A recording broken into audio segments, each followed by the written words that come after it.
I like the Zune. It's a solid portable media player. The interface is good, the audio quality is excellent. The Zune HD, though, is a slightly different beast, and it's raised some questions from the HDNation crew. Why would a hardcore HD fan care about a personal media player? Because the Zune HD offers 720p video playback over HDMI. We're a home theater show, so we're not going to get into the Zune HD's built-in HD radio, the quality audio playback, the really engaging interface. Actually, I really like the new interface. It is really sweet. So is the gorgeous 3.3-inch OLED multi-touch screen, which is 16:9, but not actually in HD resolution. Oh. It's a little weird, but it looks really, really good. Or the latest Zune software release, which is a little confusing at first, but is really engaging in the way it combines elements of your personal collection, the downloadable Zune collection, stuff you've ripped, and kind of brings it all together. What we are going to talk about is the Zune HD and connecting it to your HD TV. Yes, there is definitely 720p output, and check this out. I'm going to click videos, and I'm going to go to TV, and I got the fat little Battlestar Galactica in here. We got Unfinished Business, and it looks gorgeous. But that doesn't come out of the basic Zune HD, which costs $220 for 16 gigabytes and $290 for 32 gigabytes.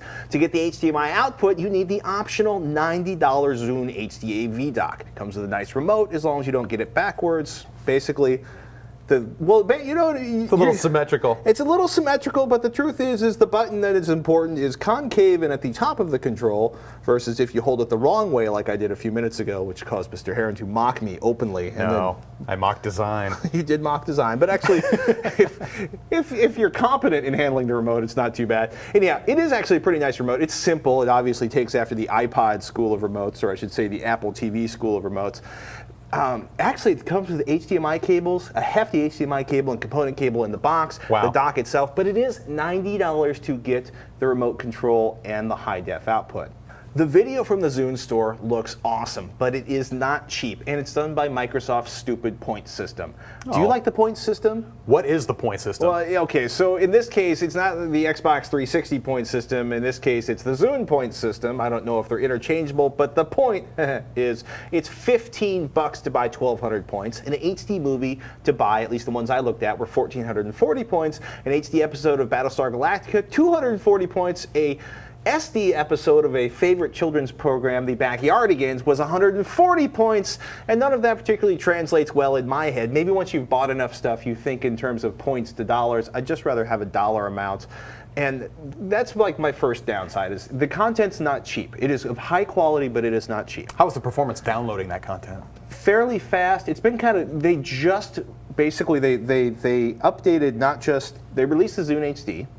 They have the new version of the Zune software, which I really like. They shut down the whole back end in the process of launching the new software application and the new back end for that. So there's been it's been kind of hammered, but it was still fairly fast. We were looking like 20, 30 minutes for a pretty hefty download. Okay. That said, I want to say about 20 to 25 minutes for a 30 to 45 minute television show.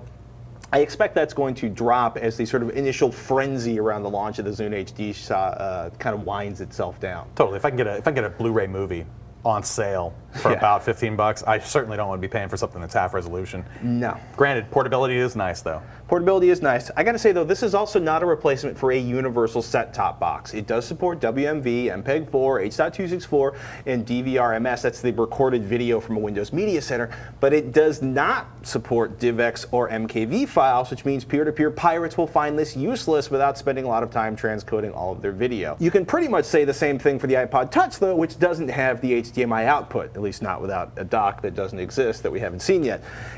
Look, this is an outstanding portable media player. The dock is great for playback on HD TV. I'm thinking this would be great for like that one business hotel in Vegas by the Hard Rock where they have the huge HDTV screens in every room and HDMI input for everything. It's easy to access.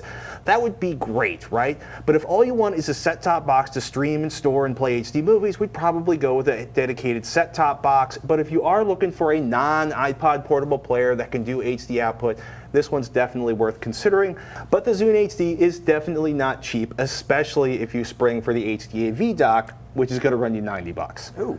What did you think about the OLED screen in terms of usability, performance? Was it snappy? The OLED screen is gorgeous. What you're looking at right now is it playing video in the handheld version, and I'm going to pop back out of that and check it out, right? So we go to the center. If you tap on it once, there's into the radio.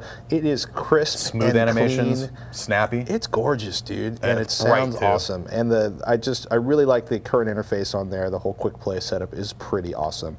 It's not cheap, but it looks good.